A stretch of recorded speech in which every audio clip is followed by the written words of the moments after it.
Not 40. Oh, right. Number 74. Beat your number. Today we're at Lingwood Duathlon, which is a local duathlon close to my house. It's a 5k run, 31k bike and a second 5k run. I would say the first 5k is a bit long, second 5k is a bit short and on trail. Did it last year and the year before, so we've got 2 previous years of videos here. And it's a good little tune-up race. So yeah, looking forward to having a bit of a burn-up. As you can see, the local gangs here. Jacob, aka Wolfie. We've got Danny, who's doing a relay with his dad. Liam Gentry, the Lecky. There's been a bit of a grudge match between him and Wolfie, a bit of back and forth about who's going to win. He reckons that Wolfie should retire if he beats him because he's a 45-year-old electrician and Wolfie should stick to the piano. I think it's going to be close. I think Wolfie needs 2 minutes on the second run. And Wolfie is about 2.5 minutes, probably quicker on each 5k. Can Wolfie bike within 5 minutes? That's the key of Liam. Liam's a great transition artist. Is he really? Yeah, he's very quick in transition. He'll put me to shame, no doubt. Jacob in transition, TBC. But yeah, he said he's never done a run off the bike. He's never done a run off the bike, so it'll be very interesting to see how he finds it. Here we come. Wolfie, what's the game plan? We're just talking about you on the camera, about you and Liam, how it's gone back and forth. Liam thinks that you might need to retire if he beats you. Like, I know, yeah. What's the game game plan? Put 7 minutes to him in the run. 7 minutes? 7 minutes? What are you running? What are you going to do? Alright, Kelvin Kipton. Here you go, put a bit of this on. No, you're doing that. Go in, 3, 2, 1, go! Oh, fuck, man. What? Oh no. Oh no. It's a creeper. It's a creeper, Tony. Okay. It's a creeper. Oh no! Oh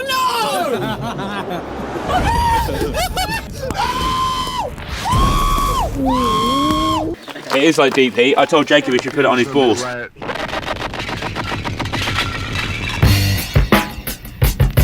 don't read the newspapers because they all have ugly prints.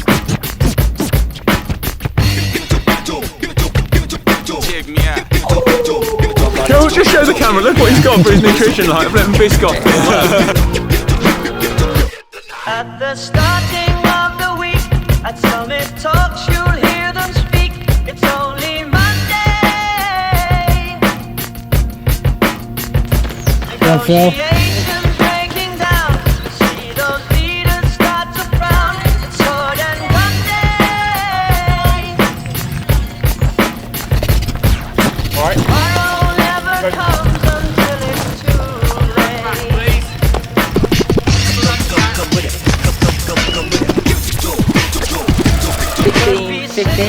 16:10 through 5k. The second, but I came in first. Yeah, but Joe was right on my arse. He was tracking every step, yeah. But I mean, 16:10 for 5k, I'm pretty happy with that. All the things we saw, April Tuesday. Yeah. Just putting these on because obviously come back from an Achilles injury, so don't want to risk bad stability. Come on, mate. Tomorrow is another day. Today is another bomb. Everyone's gone the wrong way. Come on, mate. Let him go! Tomorrow is another day. Today is another bomb. Go on, Phil. Come on. Today is another bomb.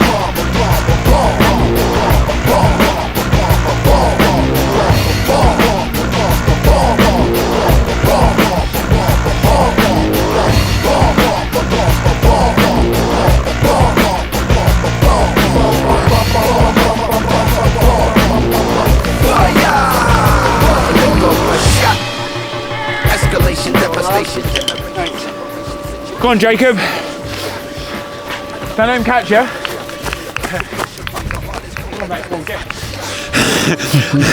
Good race that. I think it might have been faster than last year. 3:15s per K for the first run. 3 17 supposedly for that one, but I'm not sure if the gun was reading properly at the start, because first K was 3:33 and then it was like 3:12, 3:11, 3:16, but yeah, well after that. Jacob looks like he's flying. He is, yeah. I'm not sure. Phil said, old powerful pension, that he accidentally took a wrong turn and he came the last part of the bike course, which skipped a bit. I'm not sure if Jacob did that or not, but if he didn't, then that is incredibly impressive, because he's literally like 5 minutes behind me, and that's it, and he's on a road bike. So we just fucking sign him up for a pro license. But if he has gone wrong, then I don't know what you can do for the lad, What do you because think's more likely? I think he might have gone wrong, looking at how far ahead he is of Liam. If he hasn't, fair play to him. That is an incredible performance, and I'm massively He's quite impressed. far ahead of Liam. Exactly. That's what makes me think it could be a bit. He did have a Garmin 1050 with the GPX file uploaded on it. So if anyone says, "Oh, why didn't you have the GPX file?" He did have it. I set it up on the map screen. So there's not much more that we can do unless we hold his hand. But I could be wrong. I could be wrong. I hope I'm wrong, because he's having an absolute flyer. If Hey man, we all take wrong turns every now and then. I've taken the wrong turns, yeah. So I'm no one to criticise, and it is his first race. But I'm surprised how well he's running off the bike. Like, he looks really good, and obviously I was running with him for most of the second lap on his first. And considering he does no cycle training, he's never run off the bike before. It's pretty flipping impressive to be just getting off the bike first time ever, running sub 3:15 kilometre pace. Like, that's impressive, isn't it? Yeah. Like, Dan's coming through. go on, Danny. Went wrong on the bike. Yeah, that's what Joe said. Yeah. I could see you look down at it. Yeah, I did, yeah, because I It's checked the just Garmin. annoying. Because I was. Yes, mate, come on. Thank you. You've got to be pleased with that, ain't you? Oh, Flying on the run. I would be, but I went the wrong way. Loads of people did, apparently. I only got like 24k on the bike. Well, don't worry about it. Like, I'm just taking a chip. at least you had a first, like, you had a burn up, didn't you? Anyway, Yeah. you can see that. Phil said he went the wrong way. I think quite a few people did, because it was really confusing. What did you get? But my Garmin gave me a terrible split for the first one. They said Wow, just over. 5.06. Yeah. God, I did an absolute stormer then. Yeah. 16:01. Really? Yeah.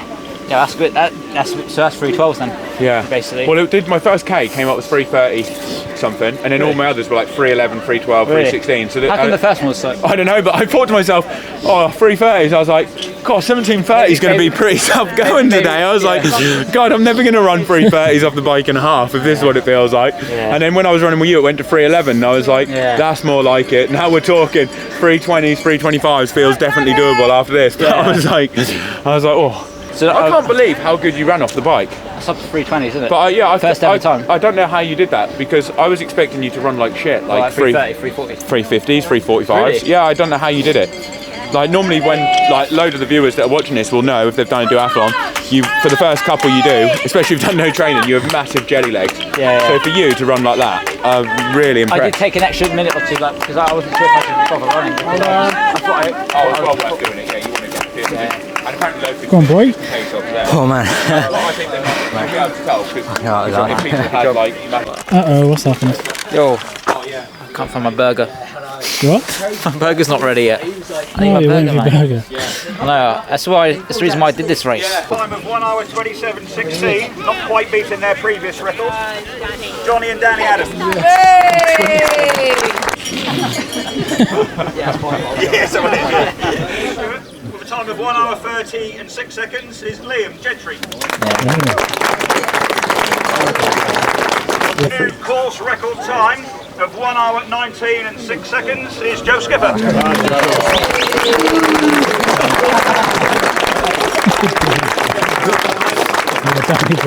Right guys, so a little bit of a debrief back home now after Lingwood Duathlon, and there's a couple of points I'm going to talk about. First of all, I'll just say the race went really well, ended up being a course record. It was about 90 seconds quicker than my course record, but when I did that course record in 2024, the run course was short, and they've changed it since then, so it's now 3 minutes longer because it was quite a lot short, so that's huge.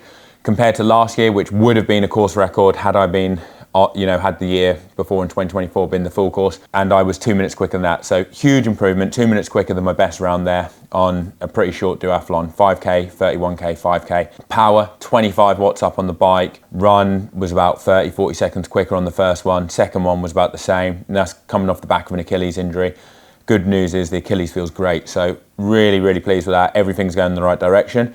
I'll leave that there with the actual performance side of the race, and then a couple of other points that I want to talk about are, one was some women at the event got absolutely crazy, very irate at me because she said, she didn't say because I'm a pro, but basically she was getting to the point of the fact that because I'm a pro athlete, I shouldn't be eligible for winning a prize at the event. I'd be very keen to know what you guys said. My thoughts were, normally with me and my friend, we've kind of like got a handicap that if he gets within 8 minutes, then I kind of say, yeah, you can have it. That was just something we decided. It was just a random number, really. So I've kind of done that ever since there. But I did pay to enter the event, the same as everyone. It is an open event. There's nothing that says just because you're a pro athlete you shouldn't do. And in my thought process is, if you pay like any other person, then you're totally eligible for the prize. Bearing in mind the prize is just a trophy. Like, I honestly couldn't care whether or not I get it anyway. But I just thought it's an interesting talking point, and I'd be keen to hear what you guys shared. She also said that it would be better if I didn't turn up because it's tight that you take the prize, and there are a few people that like it, the fact that you come and do a local race, but there's a lot of people that don't like it, and she wishes that I didn't turn up. Yeah, it was quite surprising. One of the guys that was standing next to me said he's never heard anyone spoken to like that at an event, and it was quite unwelcoming. Does it really bother me? Not really. I will still turn up next year. I think it's a great event. The race organiser was actually quite surprised when I told him that was what was being said to me. And yeah, I think it's just quite rude, to be honest, because as I said to the lady, we both have two arms, we both have two legs, and just because you go faster than someone else doesn't negate the fact that you have to put a lot of training hours and time into it to get to that level of performance. And yeah, I did pay to enter the race like everyone else, so I think that's the bottom line, really, isn't it? You know, if it was a free entry and I was turning up to show my face, probably wouldn't have taken it. To be honest, I wasn't that bothered about taking the prize anyway, but kind of when she said that, it was kind of like, actually, you know what, I'm not going to let her feel like she's won and and not take it. But yeah, I'd be interested to hear what you guys all think about that. And finally, the other thing is, I was due to be taking part in Oceanside, and I would like to take part in Oceanside. I actually had flights booked and everything, but it came down to the costs, really. I looked into it, and the costs were incredibly expensive. Like, the cheapest accommodation I could find was about 1,500 quid, and that wasn't in Oceanside, that was quite a bit away. I found some in Oceanside for about £2,500, £3,000. This is for the 9 days that I was going out there for. Obviously, my wife and Arabella, our daughter, were coming, so had to take that into account. And the £3,000 wasn't even for that nicer looking accommodation. It was for something that was pretty basic. So I looked further afield because I thought, see if I can make it happen. Ended up going as far down the coast as San Diego, and you could get accommodation. It was actually quite nice for about £1,500 for the 9 days. But it was a 40-minute drive from there to the race, and with my wife and child, if I took the car in the morning and drove 40 minutes, which isn't really ideal because the race starts at like 6:30, so it would have had to have been leaving the house at 4:30, which isn't conducive to a good performance. And obviously anyone who's got kids would know that if you wake a 3-year-old up a lot earlier than what they're used to, it's probably a recipe for disaster, especially when they're going to be standing around at a triathlon. So it made everything quite complicated. And ultimately it came down to it was going to cost a lot, especially when you add in the hire car of being about £600 on top of that. You're talking minimum £2,500, £3,000 to £4,000, depending on what you want. Also, you got to factor in getting to the airport, getting, you know, parking at the airport and everything like that. I hadn't really factored that into the cost because it was already working out quite a lot. So then I broke it down. I thought, right, how much prize money do I reckon I could get? And when you look at the prize money as a European athlete in an American race, you have to take off 30% because automatically you get taxed 30% for racing in America. You can't get that back, but because the UK has a tax treaty with the US, you can use that to offset some of the tax you pay in England. So that 30% that I would be taxed, I could offset against my current tax depending on how much I pay in the UK. But it is just another factor to think that 30% of your prize money is automatically gone. So I kind of thought to myself, well, if I got 5th place in Oceanside, that would be a really good result for me. Like, I'd probably have to have my best ever 70.3 result, I think I could get that result, but it would have to be a great performance on the day. You know, I'd have to execute really well. And I think at worst, I would be hoping to get in the top 10, but I still think I'd have to have a good result to get in the top 10. Like, that's not a given looking at the field. Prize money goes down to 8th. So even if I got 9th, which could actually be an amazing performance, like it could be quite a tight race, I'd get absolutely 0. So I'd be going away from the race as a pro athlete, probably £3,000 to £4,000 down. If I got 5th place, after the tax, I think I come away with $1,000. So £700. Something like that. So even if I had probably executed one of my best races, I would be coming away £2,000 to £3,000 probably in the red from the race. And that's not really the way you want to operate as a professional athlete. You know, you go into races to try and make a living, try and make money. 5th place wasn't really going to do anything for my career. It's not really going to help me get any sponsors. So you kind of weigh that up, because obviously you need to take that into account. Is this performance going to help me elevate my profile and get me more sponsors? Probably not. If I'd have got 3rd place on the podium, which is probably beyond me, if I'm being honest and, you know, genuine, but even if I did, so say I raced out of my skin, I had an absolute blinder and I got 3rd place, not taking into account sponsors' bonuses, I would have got £1,940, I think it was roughly when I worked out, after the 30% deducted for tax. So I still wouldn't even cover my costs. I would get some sponsor bonuses, but 70.3s are less than normal, less than an Ironman. Obviously, I haven't got Hoka as a sponsor anymore, so that's less bonuses going into the pot, which I would have had. And even then, I think I would have probably made a little bit of money, but very little. And what are the chances of me getting top 3? Probably very slim. You know, I'd have to have an absolute blinder. But even if I did get it, that just shows you how poor the money would be. And I guess you could say, yeah, but you're getting points for the Pro Series, but I'm not pursuing the Pro Series. And the Pro Series really works well if you get in the top 3. If you're not in the top 3, you're basically just making a little bit of extra money to make up for all the money you've lost at all the other races throughout the year. So that makes me beg the question, I don't understand how a lot of these athletes are able to go to all these races, especially like Oceanside, because for instance, like there's 80 odd people on the pro start line. And if you're a European athlete and you don't finish in the top 3, you're going to be making a loss from this race, probably. You know, if you're an American athlete, you might be able to make some money or cover your costs if you finish 5th or 6th, something like that, because obviously you might only need 2 or 3 days accommodation at the venue. Your flights could be a lot cheaper. They could be $100 to $200, you know, maybe $100 to $200 for your flights to that race. But if you can see, the economics of it are very hard to make it work. Also, taking into account the fact that I want to do Ironman South Africa. My training has been going really, really well for South Africa. Like, if you've been following along the last few videos we've had, I feel like every race I've been getting better and better.